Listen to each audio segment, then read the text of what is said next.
చూస్తే ఆ ప్రాకారం మీదే ఒక ఇల్లు ఉంది. ఎవరిల్లయ్యా అది అంటే రాహాబు అనేటువంటి ఒక స్త్రీ.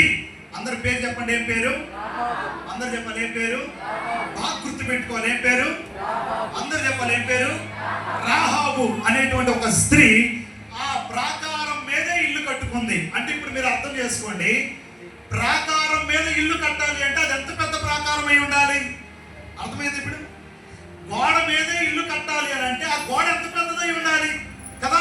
అంత పెద్ద గోడ, అంత పెద్ద ప్రాకారము ఆ యెరికో చుట్టూ ఉండడాన్ని బట్టి ఈ ఇశ్రాయేలీ ప్రజలు దాటెళ్ళలేక ఒక యొక్క బలాలు ఏంటి, వారి బలహీనత వేగి చూడడానికి ఒక ఇద్దరిని ఎన్నుకొని యెహోషువ గారు పంపించారు. జాగ్రత్తగా విందాం. పంపిస్తే ఆ ప్రాకారం మీద కట్టబడిన ఒక ఇల్లు ఉందని అన్నాం కదా. ఎవరిల్లది? అందరూ చెప్పాలి, ఎవరిల్లది? రాహాబు అనేటువంటి ఇల్లు. ఆ ఇంటిలో ఆ రాహాబు యజమానురాలు. ఆ ఇంటిలోనికి వీళ్ళు వెళ్ళారు. అంటే అది సులువుగా ఆ పట్టణాన్ని చూడడానికి అనుకూలమైన ప్రాంతం అంట, అది అనుకూలమైన ప్రదేశం అంట.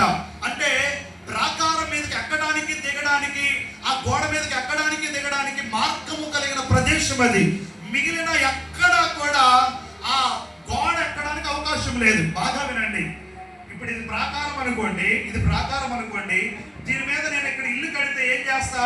ఇది ఎక్కడానికి దిగడానికి అటైనా ఇటైనా ఏం కడతాను? మెట్లు కడతా, మార్గం కడతా.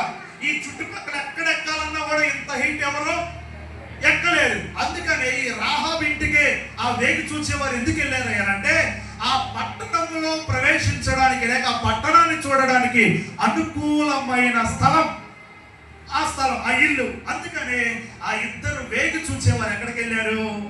ఎవరింటికి వెళ్ళారు? రాహాబు. బాగా పేరు గుర్తు పెట్టుకోండి. ఆమె రాహాబు యవనస్తురాలు. మా అంటే ఒక 22 ఇక ఎంగేజ్ అనుకున్న వయసు అయితే రాసి పెట్టలేదే కానీ మంచి యవనస్తురాలు.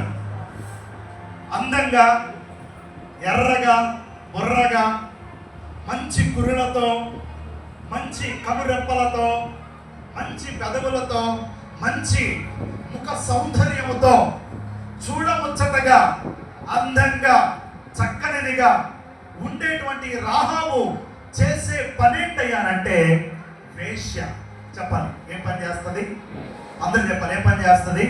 బాగా వినండి, తప్పుగా అనుకోవద్దు. బైబిల్లో రాసి ఉన్నది. ఏం పని చేస్తుంది రాహాబు? వేశ్య.